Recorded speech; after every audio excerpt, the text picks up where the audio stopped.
আসসালামু আলাইকুম everyone, welcome back to my channel. আজকে আপনাদের সাথে শেয়ার করব খুবই সুন্দর আকর্ষণীয় নারকেলের সূর্যমুখী পিঠা। এই পিঠাটা উপর দিয়ে ক্রিসপি, ভিতরে নারকেলের পুরে ভরা, রসালো, খেতে ভীষণ মজার একটি পিঠার রেসিপি।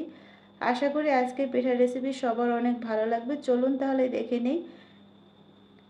পিঠা তৈরি করার জন্য প্রথমে নারকেলের পুর তৈরি করব। এর জন্য একটা প্যানে নিয়েছি 1 কাপ নারকেল, আর এই নারকেলের সাথে দিয়ে দেব 2টা এলাচ, 2 টুকরো দারুচিনি দিয়ে নারকেলগুলোকে মিডিয়াম হিটে ভেজে নেব 2 থেকে 3 মিনিট।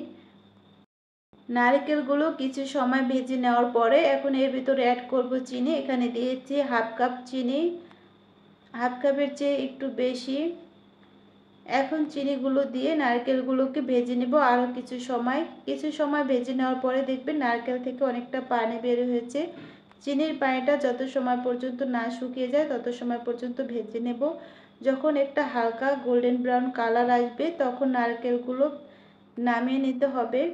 দেখুন কিছু সময় ভাজার পরে নারকেলটা হালকা কালার চলে আসছে।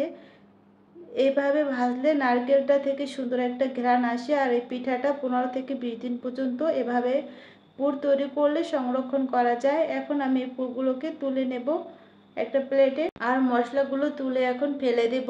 এখন ওই একই প্যানে আটা সিদ্ধ করে নেব। এর জন্য দিয়েছি 2 কাপ পানি, আর এর ভিতর দিয়ে দেব 1 চামচ লবণ। পানিটা যখন ফুটে উঠবে তখন এর ভিতর দিয়ে দেব 2 টেবিল চামচ রান্নার তেল। পানিটা যখন ভালোভাবে ফুটে উঠবে তখন আটাগুলো দিয়ে দেব। এখন এর ভিতর দিয়ে দেব 3 কাপ আটা। 2 কাপ পানি 3 কাপ আটার জন্য যথেষ্ট। এখন আটাগুলো দিয়ে চুলার হিটটা লোতে রেখে আটাগুলো 3 থেকে 4 মিনিট সময় নিয়ে সিদ্ধ করে নেব। আটাটা যখন সম্পূর্ণভাবে সিদ্ধ হয়ে যাবে তখন এটাকে নামিয়ে নেব, আর হালকা গরম অবস্থায় আটাগুলো মেখে নেব। মেখে একটা ডো তৈরি করে নেব। ডোটা একবারে মসৃণ করে তৈরি করতে হবে, তা না হলে পিঠাগুলো কিন্তু ক্রিস্পি হবে না। এখন আমি এগুলোকে কয়েকটা ভাগে ভাগ করে নিয়েছি। এখন এখান থেকে একটা ভাগ নিয়ে আমি একটা রুটি তৈরি করে নেব। আমরা যেরকম নর্মাল রুটি তৈরি করি ওরকমই রুটি তৈরি করব, বেশি মোটাও না আবার পাতলাও না। রুটিটা একটু বড় করে তৈরি করতে হবে। এখন একটা বয়মের মুখ দিয়ে রুটিটাকে ছোট ছোট করে কেটে নেব, গোল গোল করে। কেউ চাইলে স্টিলের গ্লাস দিয়েও কেটে নিতে পারেন। এভাবে ঘুরে ঘুরে আমি রুটি থেকে ছোট ছোট রুটি কেটে নেব। সবগুলো কাটা হয়ে গেলে এখন পিঠা তৈরি করে নেব। এর জন্য একটা রুটির উপরে নারকেল পুর দিয়ে এখন আরেকটা রুটি দিয়ে ঢেকে নেব এবং চারদিকে চেপে চেপে আঙ্গুলের মাথা দিয়ে এরকম আটকে দেব ঘুরে ঘুরে।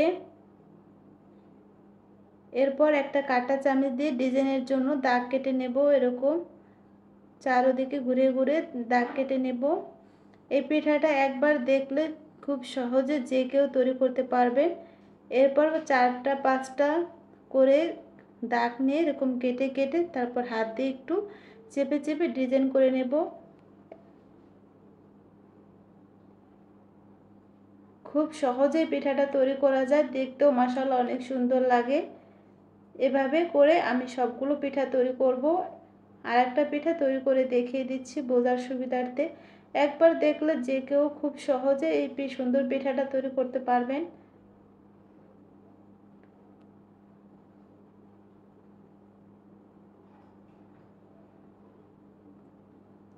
আমার সবগুলো পিঠা তৈরি করা হয়ে গেছে। এখন এগুলোকে ভেজে নেব। একটা চুলায় তেল গরম হতে দিয়েছিলাম। তেলটা যখন একটু হালকা গরম হয়েছে তখন পিঠাগুলো দিয়েছি।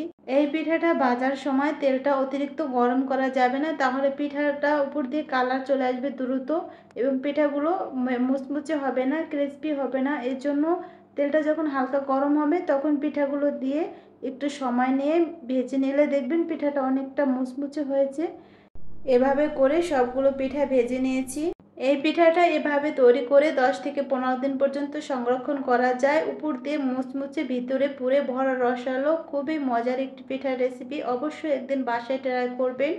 আজকের রেসিপিটি কেমন লেগেছে অবশ্যই কমেন্টে জানাবেন। সবাই ভালো থাকবেন। আল্লাহ হাফেজ।